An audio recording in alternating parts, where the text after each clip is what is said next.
তারেক রহমানের নেতৃত্বে বাংলাদেশ জাতীয়তাবাদী দল সরকার গঠনের ১৫ দিন পার হতেই রাজনৈতিক অঙ্গনে জোর আলোচনা রাষ্ট্রের ২ শীর্ষ পদে কে আসছেন। রাষ্ট্রপতি ও জাতীয় সংসদের স্পিকার পদ ঘিরে দলটির নীতি নির্ধারণী মহলে চলছে হিসাব নিকাশ।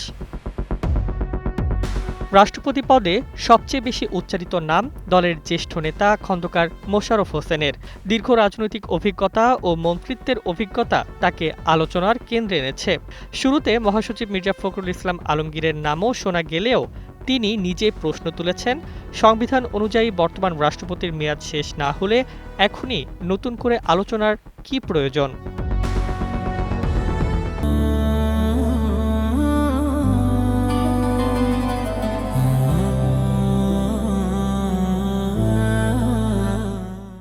তবে দলটির ভেতরে বাইরে একটি অংশ মনে করছে, পূর্ববর্তী সরকারের আমলে নির্বাচিত রাষ্ট্রপতিকে সরিয়ে নতুন নেতৃত্ব আনার বিষয়টি রাজনৈতিকভাবে বিবেচনায় রাখা উচিত।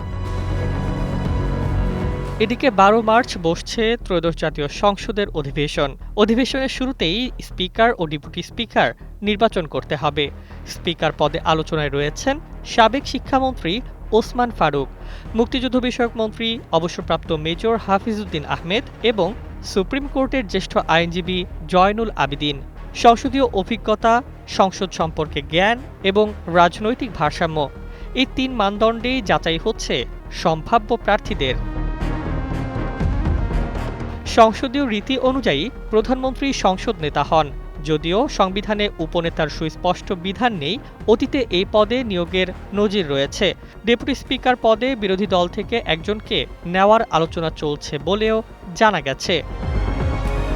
সংবিধান অনুযায়ী স্পিকার ও ডেপুটি স্পিকার সংসদ সদস্যদের ভোটে নির্বাচিত হন এবং তাদের শপথ পড়ান রাষ্ট্রপতি। অন্যদিকে রাষ্ট্রপতিও সংসদ সদস্যদের ভোটে পরোক্ষভাবে নির্বাচিত হন। ফলে সংসদে ২/৩ বেশি আসন পাওয়া বিএনপির সিদ্ধান্তই শেষ পর্যন্ত নির্ধারক হয়ে উঠবে। এখন সবার নজর দলটির সর্বোচ্চ নীতি নির্ধারণী বৈঠকের দিকে। অভিজ্ঞতা, জ্যেষ্ঠতা ও রাজনৈতিক বার্তা সবকিছুর ভারসাম্য রেখে শেষ পর্যন্ত কার হাতে উঠবে রাষ্ট্র ও সংসদের দায়িত্ব, সেটি এখন বড় প্রশ্ন। মাহির দাইয়ান, ২১ টেলিভিশন।